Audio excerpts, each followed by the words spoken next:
The only time I ever asked to borrow some money from them, I expressed that I did have some car repair to do. I did mention this to them. They both offered to loan it to me, as they had repeatedly said, if you ever need any help with rides or anything like that.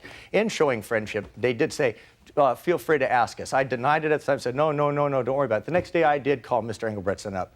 I said, sir, can I go ahead and borrow $200 from you? And he said, so certainly. I called him back to verify the receiving of the money. That is true. And at that time, he told me that is a gift from Michelle and I. I said, no, I feel that's too much to ask. I want to go ahead and pay you back on this, my next payday. No, that's a gift from Michelle and I. Don't you worry about it.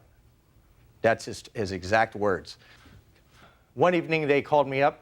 They said, why don't we take you out for a beer and a game of pool? I expressed that I didn't feel I wanted to go out without my girlfriend, Sam.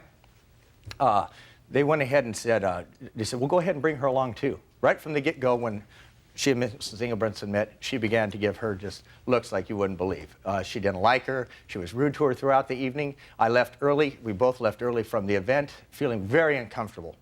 Went home, I called them up, and I expressed to them that if they wanted to talk to me next time, I was on my way to someplace. Why don't they meet me there?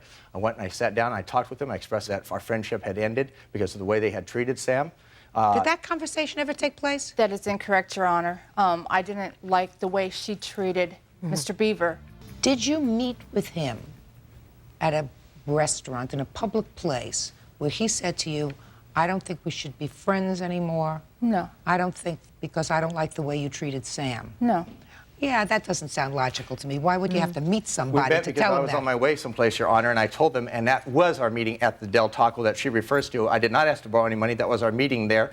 At that time, also, they once again tried to get me to go to work for them, kept trying to get Sam out of the picture, and being naive. Mr. Beaver. Being naive. Common sense. Well, I'm not naive, sir.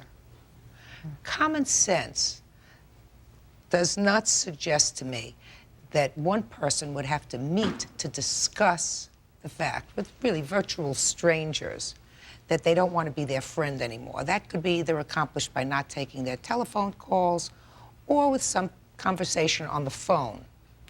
Not really, Your Honor. Not in this case. Not in this case. And we were by this time now. You have to remember, this is a year and a half of her coming in and me waiting on them.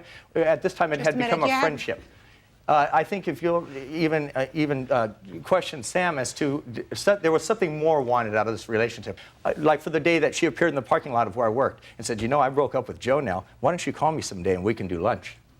Or how she's now employed by the restaurant shop around the corner from where I work. All of a sudden, she works there right now because I'm working right here. So you think she's got a thing for you, Mr. Beaver? Just a second.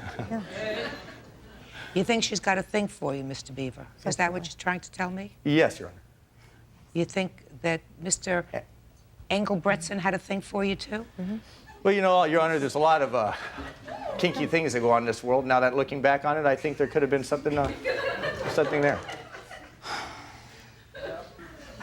You talk faster than the last guy I bought a used car from, Mr. Beaver. Sorry, Your Honor. You owe her $840. It's my determination that she's telling me the absolute truth, that she and her husband made these loans to you over a period of time, none of which you paid back. I think you're doing a lot of fast talking, Mr. Beaver. I don't know what you